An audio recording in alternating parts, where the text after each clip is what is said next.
I came home from Portugal 3 weeks early and found my best friend standing in my kitchen, wearing my old Detroit Tigers t-shirt, holding a paint roller like a weapon. For about 2 seconds, neither of us spoke. Then Claire Whitaker looked toward the ceiling, looked back at me, and said very quietly, "Don't go upstairs." Now I know how that sounds. A man hears that sentence after being overseas, and his brain does not choose peace. It chooses every terrible possibility at once. Fire damage, a broken pipe, a raccoon family, a secret boyfriend, a dead body if he has watched too many streaming dramas on lonely hotel nights. I'm Jonah Mercer, 23 years old, freelance travel videographer, which is a fancy way of saying I carry expensive camera gear through airports and pretend I'm not terrified. My bank account is held together with packing tape. I'd been hired to shoot behind the scenes footage for a food documentary in Lisbon. 6 weeks of tiled streets, tiny espresso cups, and pretending jet lag was a personality. Claire had agreed to house sit my little rented duplex in Grand Rapids while I was gone. She was 24, 1 year older, and she never let me forget it. "I am your elder," she liked to say whenever she beat me at trivia or opened a jar I couldn't. We'd been best friends for almost 2 years, ever since she corrected the color balance on one of my short films at a local arts center class, and then told me my ending was emotionally dishonest but fixable. That was Claire. Blunt enough to bruise you, kind enough to stay and help clean the wound. And now she was in my kitchen at 2 in the afternoon, hair twisted into a messy knot, bare feet smudged with white paint, cheeks pink, eyes wide like I'd caught her robbing a bank instead of standing near my refrigerator. I set my suitcase down slowly. "Claire." "Jonah." "Why are you holding a paint roller?" She looked at it, as if surprised to find it in her hand. "Self-defense." "Against who?" "You, apparently." I glanced around. My kitchen smelled like lemon cleaner, cardboard, and something warm from the oven. The counters were spotless, which was already suspicious because I had left them in the condition of a 23-year-old man who believed wiping crumbs into his hand counted as housekeeping. There were paint trays on the floor, a folded drop cloth near the hallway. My mail stacked into 3 labeled piles. Urgent. Probably fake urgent. You ordered this and forgot. I hated how much I liked that last pile. "You said you were coming home the 22nd, Claire said. I was. The producer's mother broke her hip, the shoot got pushed, and they flew half of us home early. I took one step forward.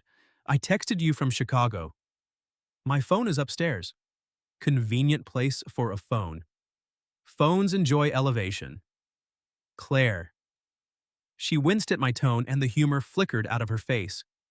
That was when I noticed she wasn't just embarrassed. She was scared. Not terrified. Not panicked.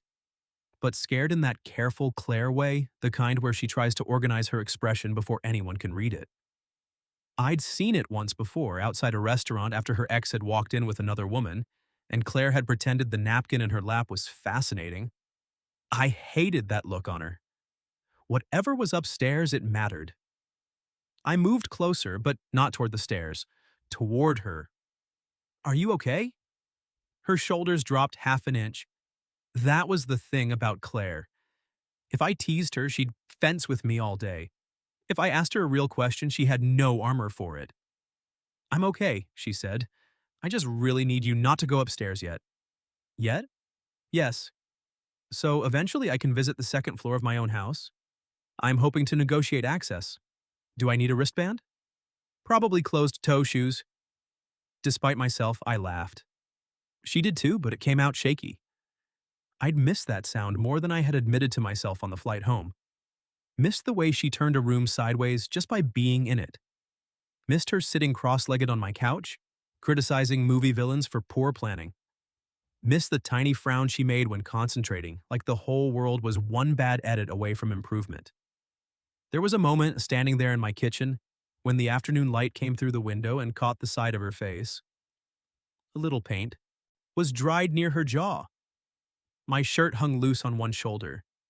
And my first clear thought after 6 weeks of telling myself we were just friends was, I want to take her hand. Not because she looked helpless. Claire had never looked helpless a day in her life. I wanted to take her hand because I'd missed the shape of her in my ordinary life. Because the house felt more like mine with her standing in it. Because every airport, every hotel room, every beautiful street in Lisbon had carried a quiet little ache that sounded exactly like her name. That scared me almost as much as the upstairs. Jonah, she said softly. I realized I'd gone quiet. What did you do? I asked. She swallowed. Something stupid. How stupid? The kind where I had good intentions, a key to your house, and unsupervised access to a hardware store. I looked at the paint roller again. That sentence contains so many legal problems. I was going to fix it before you got back. Fix what? She opened her mouth. The oven timer went off. We both jumped. Claire spun toward the stove, grateful for the interruption. That's not part of the upstairs situation. You have multiple situations? I made lasagna. You don't make lasagna? I do when I'm emotionally cornered. You burn toast. I watched a video. Was the video called How to Distract Your Best Friend from the Crime Scene Upstairs? She grabbed oven mitts from my drawer without looking because, of course, she knew where I kept them. Not my coffee order. Not some cute little shortcut intimacy people brag about. She knew the drawer where I kept the good oven mitts because she'd been there the day I bought them after setting a towel on fire making frozen pizza. She pulled the pan from the oven, and the smell hit me hard enough to soften my suspicion. Okay, I said. That smells illegal. Thank you. Her smile showed up for half a second. I walked to the counter and leaned there while she set the lasagna down. We were close enough that her elbow brushed my arm.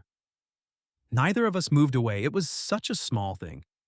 Bare skin against bare skin, warm kitchen, afternoon sun, the two of us standing inside a life we had been pretending wasn't starting to feel shared. Claire looked at our arms touching, then she looked up at me. For once, she didn't make a joke. My chest tightened. Why didn't you tell me you were doing something to the house? I asked. Because if I told you, you would have said no. Probably. And then I would have listened. Probably not. Her mouth curved. Okay, maybe not. I should have pushed past her then. I should have gone upstairs like any reasonable person returning to his own house after an international flight and a suspiciously paint-covered best friend. Instead, I stayed. Because her eyes were asking me for something she hadn't said out loud yet. Trust me. And that was the problem with loving your best friend before you'd given yourself permission to name it. You could forgive almost anything if they looked at you like that. I took a breath. Give me one reason. One reason not to go upstairs? One honest reason. Claire's face changed. The teasing left. The panic left.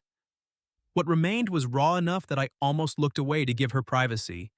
Then she said, because if you see it before I'm ready, you'll know exactly how I feel about you. My hand tightened on the edge of the counter. The timer clicked as it cooled. Outside, a truck rolled past. Somewhere upstairs, my phone buzzed once in my suitcase, forgotten and useless. I stared at her. Claire stared back. Then, from above us, something heavy thudded against the floor. The thud from upstairs made Claire close her eyes. Please tell me that was your phone enjoying elevation, I said. It was not. Claire, I can explain. That sentence has never improved a situation. Another thud followed, softer this time, with the unmistakable scrape of something wooden moving across a floor. I stepped toward the hallway. Claire moved in front of me, not dramatically, not with both arms out like a movie character guarding forbidden treasure. She just shifted into my path and touched my chest with two paint-smudged fingers. It stopped me more effectively than a locked door.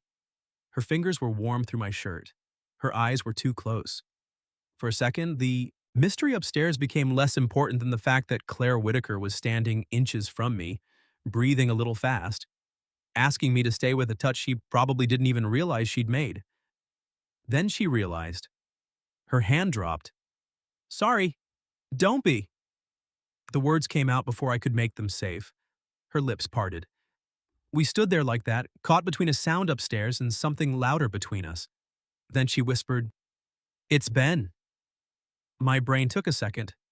Ben as in my landlord's maintenance guy. Yes. Why is Ben upstairs? Because I may have underestimated drywall. I blinked. That is not a complete legal defense. Claire dragged both hands down her face. Your office ceiling had that ugly water stain, remember? From before you moved in? I remember.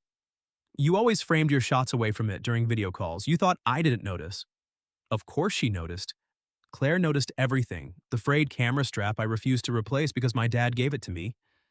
The way I went quiet every February because that was when my parents split and my mom moved out. The way I said I was fine when work slowed down, then reorganized my hard drives at 2 in the morning like that would fix my life. She knew me in the unflattering lighting. It bothered you, she said. Not the stain. The way the room felt unfinished. Like you were still living here with one foot out the door. I looked past her toward the stairs. My upstairs office was where I edited. Where I slept on a futon during deadline weeks. Where I had packed for Portugal while Claire sat on the floor and pretended not to be sad I was leaving for 6 weeks. I asked Ben if he could check the ceiling, she said. He said it was old damage, nothing active. Then I thought, while you were gone, I could repaint it.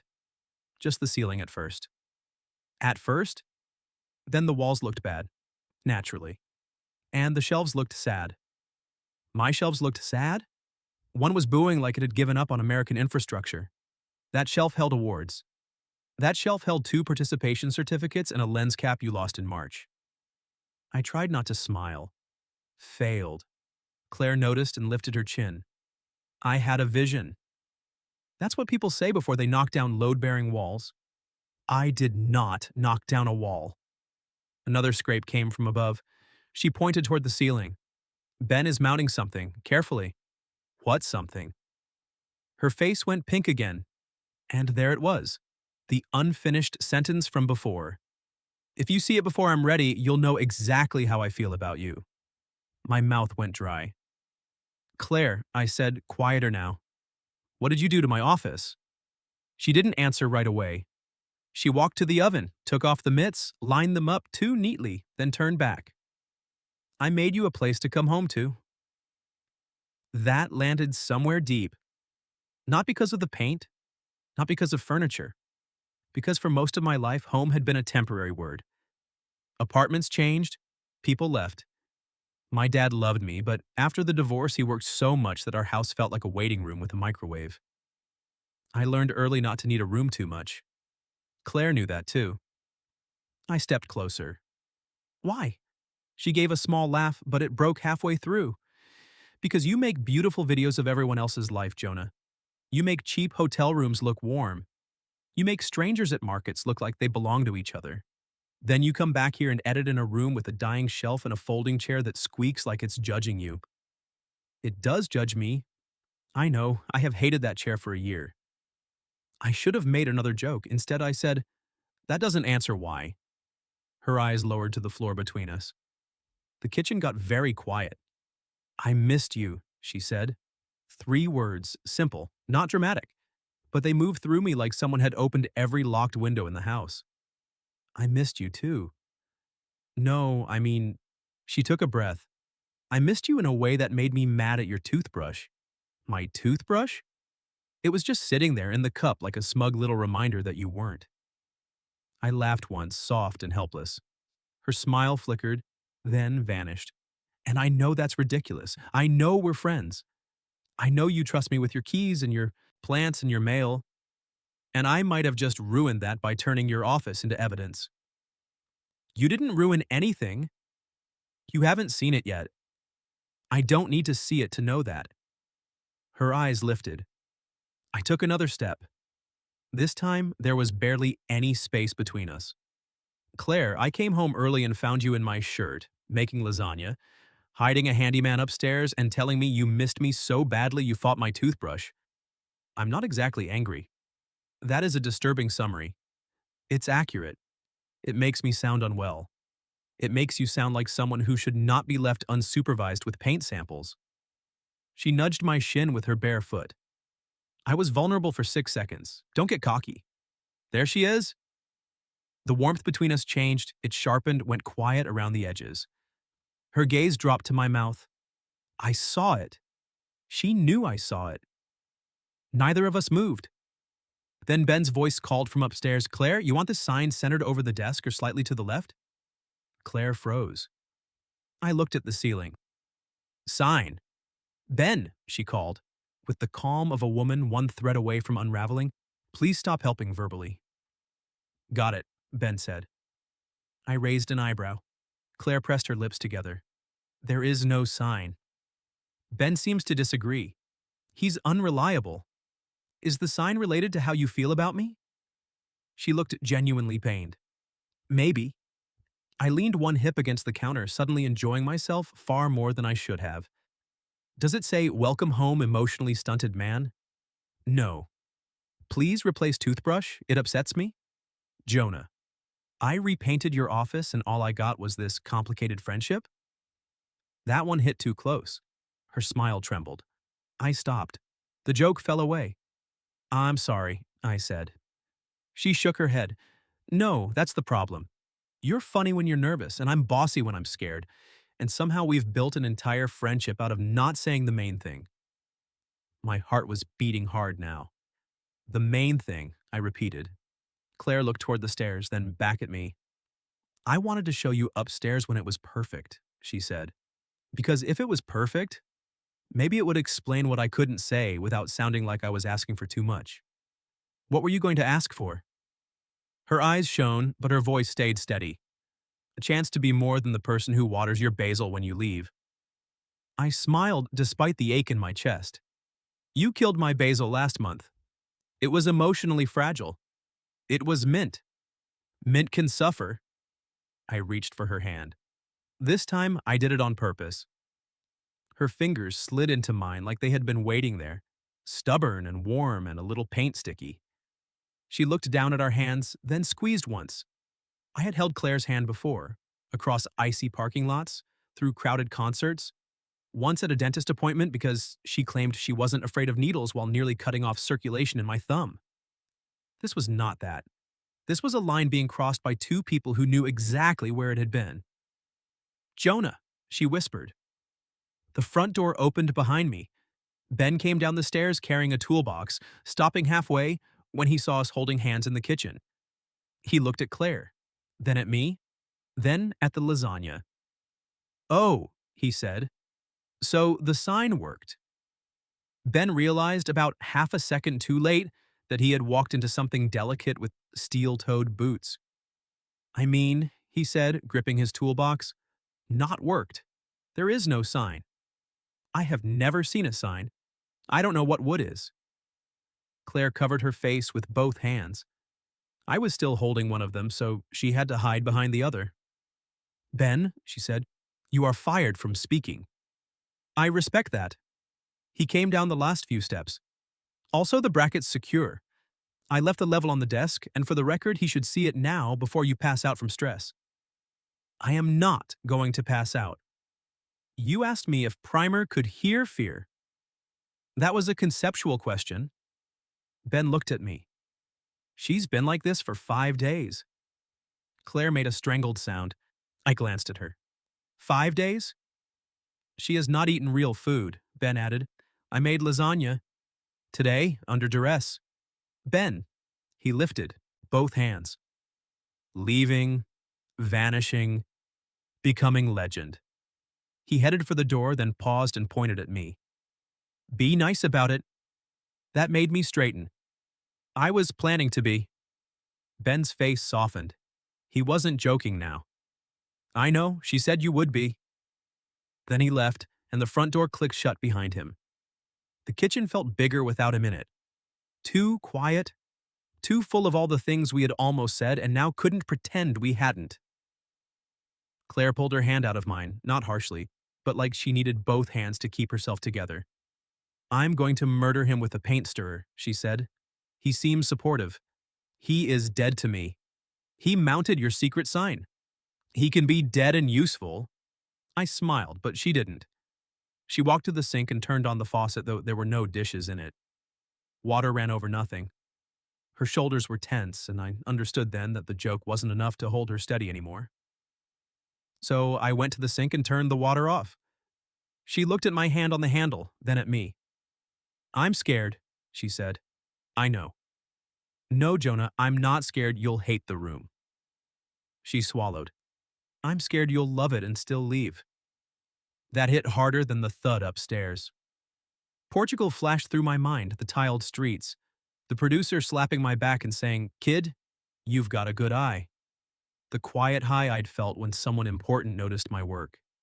Then the hotel room afterward, where I had eaten vending machine crackers for dinner and watched a video Claire sent me of my neighbor's dog refusing to walk past a decorative pumpkin. I had laughed so hard I missed her twice as much. "I travel for work," I said carefully. "I know. That hasn't changed. I know that too." Her voice was calm, which somehow hurt worse.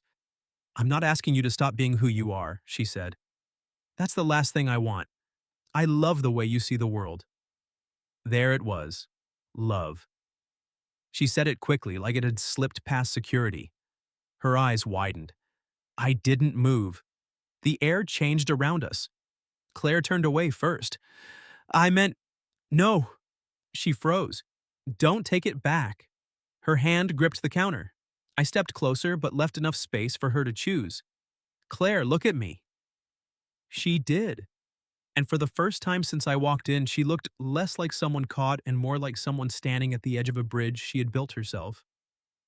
"I don't want to leave you behind," I said. "You don't even know what that means yet." "Maybe not. But I know I hated that airport more than I should have because you weren't there making fun of my passport photo." "It looks like a hostage negotiation." "It does not. It looks like the camera asked you if you had any final words." I laughed, and she did too, but hers had tears in it. I reached up and wiped a dot of dried paint from her jaw with my thumb. Her breath caught. Such a small touch. Barely anything. But she leaned into it, just enough to tell me she wanted my hand there.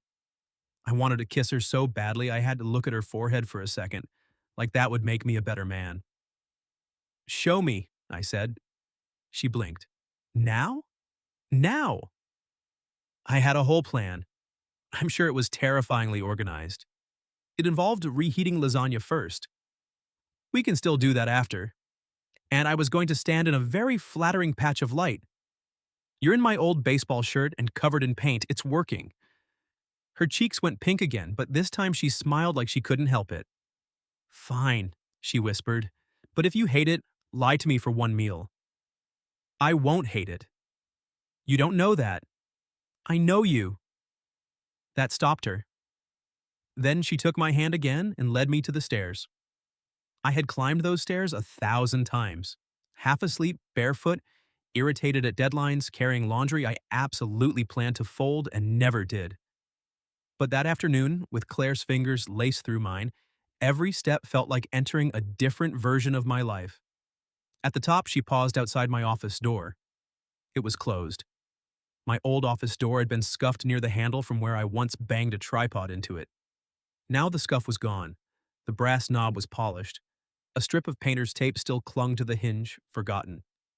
Claire saw me notice and muttered, "Don't judge the tape." "I would never." "You absolutely would. I'm evolving." She squeezed my hand, then let go. I hated that she let go. She opened the door. For a second, I didn't understand what I was seeing. The room was still mine. That was the strange part. It wasn't some glossy makeover that erased me. It was me, but steadier. The walls were a soft charcoal blue that made the afternoon light look cinematic. My battered desk had been sanded and refinished, the scar near the right corner still visible, like she'd decided the damage had earned its place. My camera lenses sat on narrow shelves that didn't sag.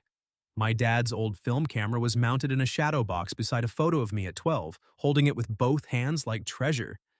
There was a real editing chair, a rug that looked warm without trying too hard, a small corkboard filled with printed stills from my projects, including shots I'd sent her casually and forgotten. And over the desk, mounted straight and simple in dark wood, was a sign. Not cheesy, not huge. Just 5 words burned into the grain. "Stay for the ending, Jonah." My throat closed. That phrase. The first night we met in that art center classroom, I'd shown a short film about a man leaving town. Claire had waited until everyone else gave polite compliments, then said, "You're good at exits. Try staying for the ending." I thought she meant the film. Maybe she had, Maybe she hadn't. I stepped into the room slowly. Claire stayed by the door. I didn't mean to make it weird, she said, and her voice cracked. I just thought if you had one place that felt finished, maybe coming home wouldn't feel like stopping. Maybe it could feel like part of the story too. I turned back to her. She looked so nervous, so brave, so completely Claire that something inside me quit pretending. This is the most beautiful thing anyone's ever done for me, I said, her eyes filled. Don't say that if it's just because I'm crying. I'm saying it because it's true. I crossed the room and stood in front of her. She searched my face. Are we about to ruin everything? No. How do you know? Because it doesn't feel like ruining. Her laugh shook. What does it feel like? I took her paint-stained hand and pressed it against my chest. Like coming home early and realizing I was late. Claire's eyes dropped to my mouth again. This time I didn't look away. I leaned in slowly enough for her to stop me. She didn't. Her fingers curled in my shirt, right over my heart, and she rose onto her toes. Then my phone, abandoned in my suitcase downstairs, started ringing loud enough to echo up the stairwell. We both froze. Claire let out a breathless laugh against my mouth without quite touching it. I swear, she whispered, if that's your dentist, I'm suing. For one reckless second, I considered letting the phone ring until it gave up and learned a lesson about timing. Claire's fingers were still curled in my shirt. Her face was inches from mine. Her eyes had that dangerous softness I had only ever seen in the half-second before. She said something honest and tried to run away from it. Then the phone rang again. She closed her eyes. That thing is fighting for its life. It could be important. It could be a warranty scam. It might be the producer from Lisbon. Her eyes opened. That changed the room. Not because she pulled away completely, she didn't. Her hand slid from my shirt, but her fingers stayed hooked lightly around mine as if she was giving me permission and asking a question at the same time. Go, she said. You sure? No. She gave me a small smile. But go. We hurried downstairs like two people trying to look casual after almost rewriting their entire friendship. My suitcase was still by the kitchen island, buzzing angrily from the front pocket. The caller ID read Marco V. Marco Valdez, the director from the documentary, brilliant eye. Terrible sense of time zones. The kind of man who believed every problem could be solved with a plane ticket and the phrase, trust the process. I answered. Hey, Marco. Jonah, good. You're alive. Listen, the shoot is back on. I looked at Claire. She stood across from me near the lasagna, arms folded, pretending not to listen while listening with her whole body. Back on when? I asked. Monday. We got the permits shifted. I need you in Porto for 10 days, maybe 12. Same rate plus rush bonus. Can you fly out tomorrow night? Tomorrow night. The words landed in my kitchen like a dropped plate. I had been home less than an hour. Claire looked down at the paint on her bare feet. Marco, I said, I just got back. I know, bad timing. But your footage from Lisbon is strong, really strong. The network liked your market sequence. This could lead to more work. A month ago, I would have said yes before he finished the sentence. At 23, when someone older and successful tells you a door's opening, you sprint toward it. Especially when rent exists. Especially when your whole career feels like a string of maybes tied together with unpaid invoices. I looked toward the stairs. Stay for the ending, Jonah. Claire's sign wasn't a demand. That was what made it harder. She had built me a place to come home to, not a cage to keep me in. Can I call you back in 20 minutes? I asked. Marco paused. 20. I need to book crew tonight. I understand. I hung up. Neither of us spoke. The kitchen still smelled like lasagna. The afternoon was still bright. Nothing dramatic had happened, and yet everything had shifted. Claire was the first to move. She grabbed 2 plates from my cabinet. You should eat before making a career decision, she said. That sounds like something printed on a pillow in a therapist's office. It would be a tasteful pillow. Claire. She didn't look at me. It's a good job. Yes. And you should take good jobs. Sometimes. Jonah. That made me quiet. She set the plates down too carefully. Don't make me the reason you start resenting your work. I wouldn't. You don't know that. I know myself. She finally turned. Do you? Because I know you too. I know you say yes when people praise you, because some part of you still thinks rest has to be earned. I know you act like your apartment is temporary because leaving first feels safer. And I know if you stay only because of me, you'll make it beautiful for about 3 days, and then guilt will sit at the table with us. I stared at her. She was scared, but she wasn't shrinking. That was one of the reasons I loved her. Claire could want something badly and still refuse to take it the wrong way. I'm not asking you not to go, she said. I'm asking you not to pretend the choice is simple because that would be easier for both of us. I stepped around the island. She watched me come closer. It isn't simple, I said, but it's also not what it was this morning. Her eyes searched mine. This morning, I said, Portugal was a job.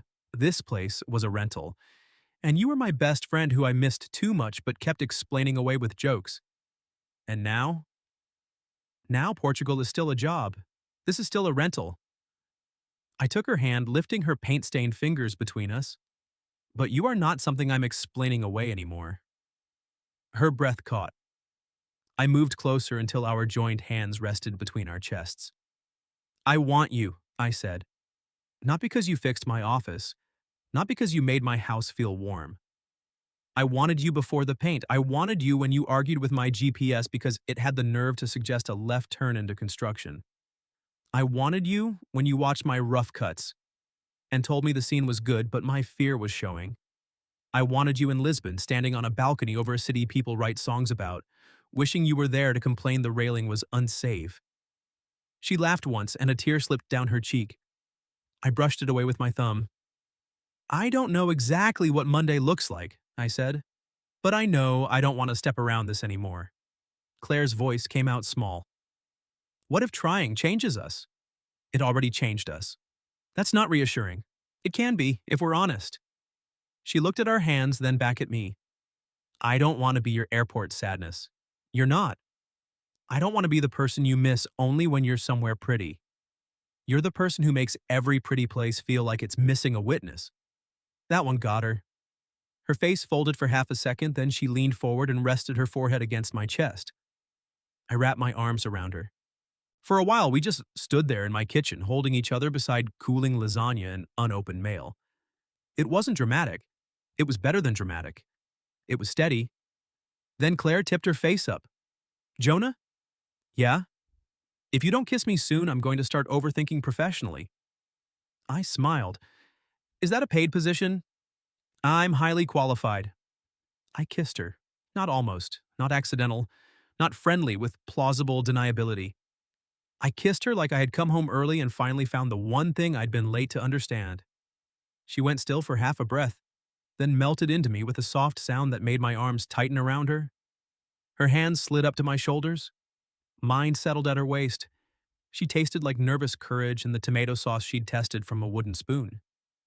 It was gentle at first, then it wasn't quite as gentle. Then we both remembered Ben had recently been in the house. The lasagna existed, and my phone had ruined enough moments for one afternoon. Claire pulled back, breathless, cheeks flushed. Well, she said, that was a terrible idea. My stomach dropped. Then she smiled.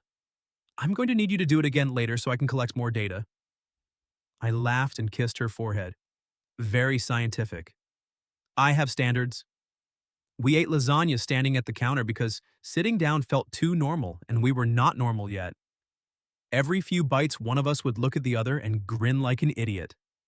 Claire tried to talk about grout in the upstairs closet. I tried to talk about flight logistics. Neither subject survived eye contact. Finally, I called Marco back with Claire sitting beside me on the stairs, our shoulders touching. I can do Porto, I said, but not tomorrow. I can fly Monday morning and I'm only available for the 10 confirmed days. No open-ended extension. Claire looked at me sharply. Marco complained for exactly 40 seconds. Then he agreed, because apparently boundaries did not cause the earth to split open. When I hung up, Claire was staring. What? I asked. You negotiated. I've heard of it. You didn't apologize 12 times. I apologized once. Progress. I nudged her knee with mine. I'm going, but I'm coming back on a date. A date as in a calendar date, or a date as in you're taking me somewhere with menus and trying not to stare at my mouth. Yes. Her smile turned shy in a way I had never seen on her before. Then she looked up the stairs toward the office. I need to show you one more thing. There's more? Small thing. Claire. It is either very sweet or evidence that I should be supervised.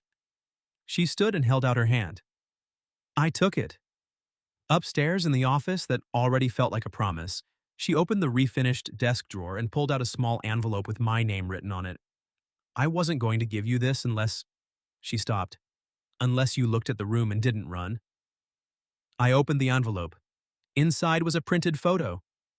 Me, at the airport 3 weeks earlier, walking toward security with my camera bag over one shoulder. I didn't even know she had taken it. On the back in Claire's handwriting were 6 words. Come back to me on purpose. When I looked up, her eyes were waiting for the answer. I turned the photo over again and read the words twice. Come back to me on purpose. It was the kind of sentence that didn't raise its voice because it didn't need to. Claire stood near the desk trying to look brave and failing only because I knew her too well. Her fingers worried at a dried stripe of paint on her wrist. Her bare foot tapped once against the rug she had chosen for me. I set the photo down carefully, then I walked to her. I will, I said. Her eyes searched mine. Don't promise that because I made your office look like a grown-up lives here. I'm promising because I want to be the grown-up who lives here. That is a very low bar. Let me have the moment. She laughed, but her mouth trembled. I took her face in my hands. I'll go Monday. I'll do the job. I'll call you when I land, when I'm tired, when I see something ridiculous, and when I'm tempted to pretend I don't miss you because missing people feels inconvenient. That's a lot of calls. You wrote a sign on my wall. You asked for this. I did. And when I come back, it won't be accidental. Her eyes filled again, but this time she didn't look scared. This time she looked chosen. I kissed her there in my new office, under those 5 words she had burned into wood like a dare. It was slower than the first kiss. Less surprise, more decision. Her hand slid around my waist and mine found the small of her back, pulling her close enough that the room she'd made for me felt like it had been waiting for both of us. And before anyone expects me to narrate the rest of that afternoon like I'm trying to get us all removed from polite society, let me say this. We reheated the lasagna, ate at my tiny kitchen table, and kissed between bites like 2 people with no dignity and very good priorities. That night, Claire did not stay over. Not because we didn't want her to, because she looked at me around 9:30, wearing my Tigers shirt and a suddenly serious expression, and said, if we're doing this, I want to remember the beginning without wondering if we sprinted because we were afraid to walk. I hated how mature that was. I also loved her more for saying it. So I walked her home to her apartment 6 blocks away in the pale gold of a summer evening. No rain, no drama. Just 2 people holding hands like it was new equipment we were afraid to drop. At her building, she turned on the step above me. This is strange, she said. Good strange? Terrifying strange. Also good? She leaned down and kissed me once. Ask me after date 1. Monday morning, I flew to Porto. This time, the airport felt different. Claire stood with me before security, arms crossed, pretending to evaluate my packing. You brought the gray hoodie, she said. Yes. The one with the broken drawstring. It has character. It has given up. I'm emotionally attached. To fabric? To surviving laundry. She rolled her eyes, then reached into her tote bag and handed me a small envelope. Open it on the plane. What is it? Evidence that I can behave normally in relationships. That sounds fake. It's mostly fake. On the plane, I opened it and found a photo of my upstairs office, sunlight across the desk, the sign visible above it. On the back she had written, I'm not asking you to stay still. I'm asking you to know where home is. I kept that photo inside my passport for the entire shoot. Porto was beautiful. The work was good. Marco was still allergic to reasonable schedules. I filmed narrow streets at sunrise, chefs laughing over boiling pots, fishermen with hands like weathered rope.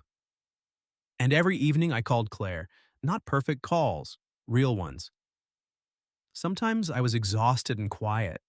Sometimes she was cranky because a client had rejected her design proposal with the words, "make it more fun," which nearly ended civilization. Sometimes we talked for 10 minutes. Once we talked for 2 hours while she assembled a bookshelf and I watched from a hotel bed, offering useless commentary until she threatened to block me internationally. But I came back on the 10th day, on purpose. Claire was waiting outside baggage claim in a rust-colored sundress and white sneakers, holding a cardboard sign that said, "Welcome home, emotionally improved man." People stared. I should have been embarrassed. Instead, I walked straight to her, dropped my bag, and kissed her in front of everyone. A woman near the rental car counter clapped once. Claire hid her face against my shoulder and whispered, "I regret the sign." "No, you don't." "No, I don't." Our first official date was that night at a little place downtown with red booths and menus sticky at the corners. We ordered too much food, argued over whether appetizers counted as a personality test, and got quiet when the check came because the friendship was still there under everything. But now, it had a heartbeat. After dinner, we went back to my house. She stopped at the bottom of the stairs. "Are you going to make me admire my own work?" "Absolutely." In the office, I set my camera bag down beside the desk and turned on the small lamp she had chosen. The room glowed. Claire sat in the editing chair, spun once, and pointed at me. "This chair respects your spine. I respect you." That was too smooth. "Try again." I stepped between her knees and rested my hands on the arms of the chair. "I'm in love with you." Her teasing expression softened all at once. There are confessions you plan, and there are confessions that just walk out because they're tired of waiting in your chest. Claire reached up and touched my face. "Good," she whispered, "because I'm in love with you too, and I have already invested in shelving." By the following spring, she had her own drawer in my kitchen, not for clothes, but for measuring tapes, sticky notes, and the tiny screwdriver she insisted every responsible adult should own. I had a drawer at her apartment filled with camera batteries, socks, and one emergency jar opener because she still claimed to be my elder when convenient. We didn't become perfect. I still traveled. She still overplanned.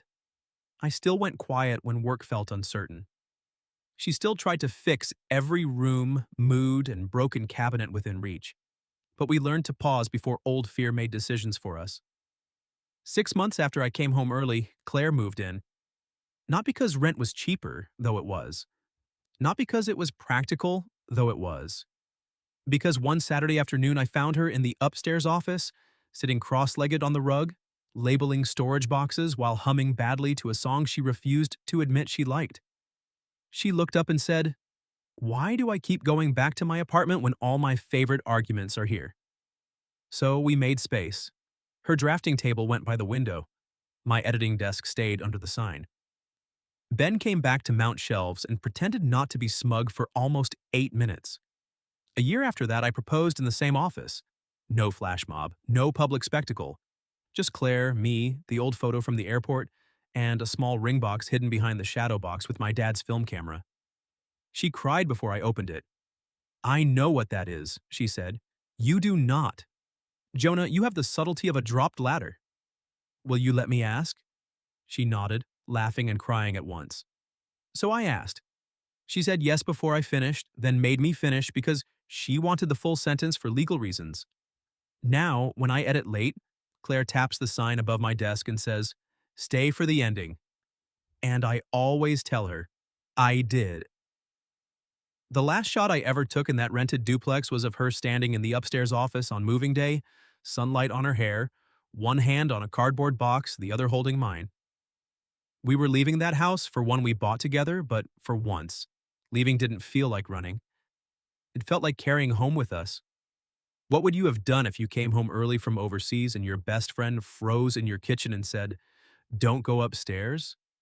And have you ever realized someone you trusted had been quietly loving you through ordinary things before either of you dared to say it?